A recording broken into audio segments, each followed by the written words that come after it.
Jim. Mr. President. Oh my goodness. That feels good to say A that. little background.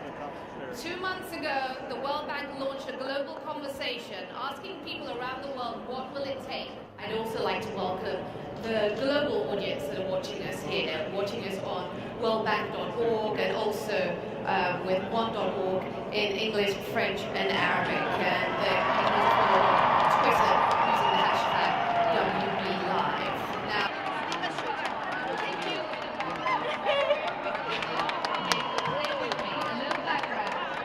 I want you to know, here today, the reason that they're so excited to be here is not necessarily because you're a rock star. It's because they have passion to end poverty.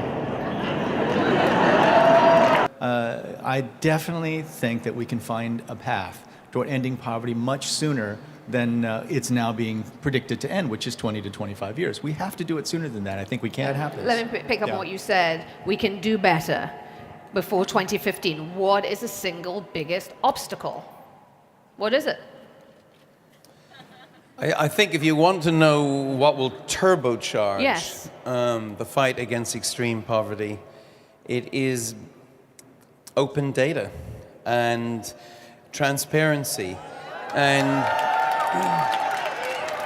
How are you going to push us? Let's put it that way. I think continuing to open the data, that the more you publish country,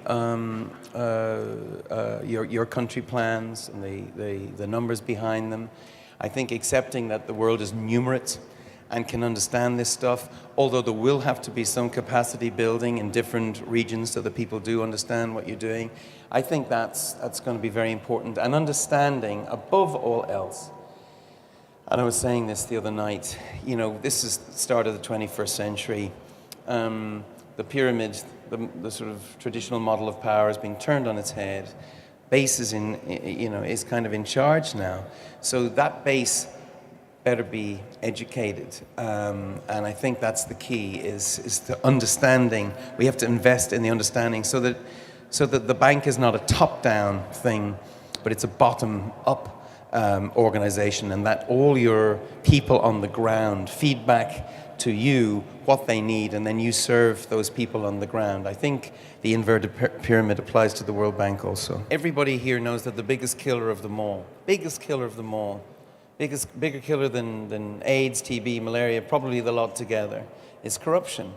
And it's it's not just corruption south of the equator, it's corrupt ideas north of the equator, and sometimes actual corruption north of the equator. And on the issue of corruption, again, I think Bob said it best. Corruption is simply stealing from the poor.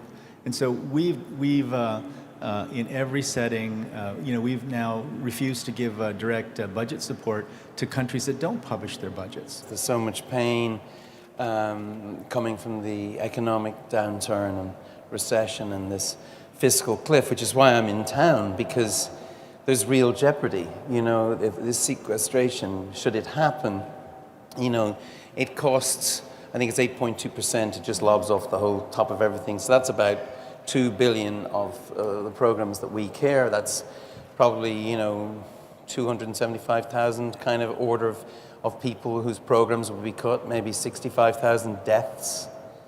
Think about that. Deaths. And the three extremes is this unholy trio of extreme poverty, extreme ideology, and extreme climate. And they make a very difficult weave, very strong and very hard to break. And we have to accept that climate change, or the climate crisis as some call it, it could undo a lot of the work we do in development. We've got to move quickly to try to find a way of, getting it in people's heads that that's the world at 2 or 4 degrees is going to look so different. And it's not 3 generations ahead. I have a 3-year-old son. When he's my age, he could be living in a completely different world. And right now, I don't see the roots of that movement yet taking shape. I never thought I would say this, and my father was alive. It would make him smile. I want to go work for the bank.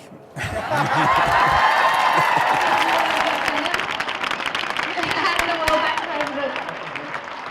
Thank you, everyone. Thank you.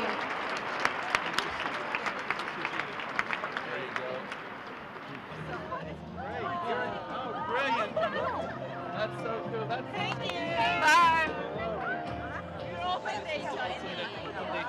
Oh,